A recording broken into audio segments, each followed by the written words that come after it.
ก็คืออนาคตของชาติการศึกษาจึงเป็นพลังสำคัญที่ช่วยพัฒนาประเทศด้วยความมุ่งมั่นในการที่จะสอนให้ดีที่สุดสร้างสื่อในการเรียนรู้ให้ดีที่สุดให้เด็กน้อยลาวมีความสามารถเทียบเคียงในระดับสากล Innomax Fostering Innovation จึงถูกก่อตั้งขึ้นเพื่อเป็นส่วนหนึ่งในการพัฒนาประเทศขบวนการเรียนแบบท็อปไซด์ถูกออกแบบไว้ดังต่อไปนี้ 1. Think เริ่มต้นการเรียนรู้ด้วยการเล่าเรื่องต่างๆรอบตัวผ่านสื่อการ์ตูนที่น่ารักเพื่อกระตุ้นให้เกิดความสงสัยและพร้อมที่จะไปเรียนรู้ 2. Concept Theory การเรียนรู้เพื่อให้เด็กๆเข้าใจทฤษฎีและหลักการทางวิทยาศาสตร์ 3. Science in Daily Life นักเรียนจะเข้าใจ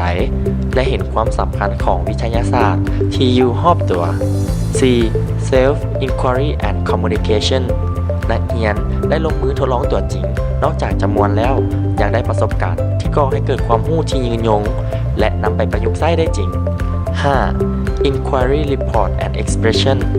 นักเรียนสามารถสรุปผลการทดลองและวิเคราะห์ผลออกมาได้อย่างมีประสิทธิภาพ 6. Self Checking นักเรียนได้ฝึกฝนและทบทวนความรู้ผ่านการตอบคำถามท้ายบทและเก็บคะแนนไว้เพื่อแสดงผลให้ผู้ปกครองเห็นถึงพัฒนาการของเด็ก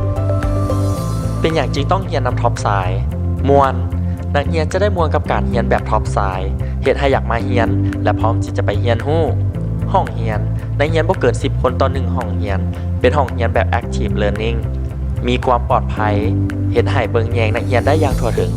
ทีมครูผู้สอนได้ผ่านมาตรฐานและการฝึกอบรม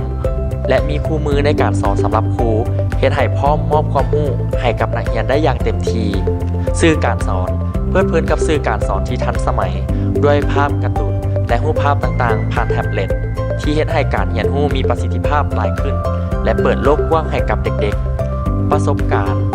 นักเรียนได้รับประสบการณ์ผ่านการทดลองการนำเสนอข้อมูลและกิจกรรมกลุ่มภายในห้องเรียนซึ่งเป็นการเรียนรู้ที่มีประสิทธิภาพสูงสุดประเมินผลมีการประเมินความสามารถของเด็กแต่ละคนซึ่งผู้ปกครองสามารถติดตามและตรวจสอบการพัฒนาของผู้เรียนได้อย่างใกล้ชิดเฮาเชื่อว่าหลักสูตรท็อปไซด์จะเฮ็ดให้เด็กๆมีทั้งความรู้และทักษะทางวิทยาศาสตร์ที่สามารถนำไปประยุกต์ใช้ได้จริง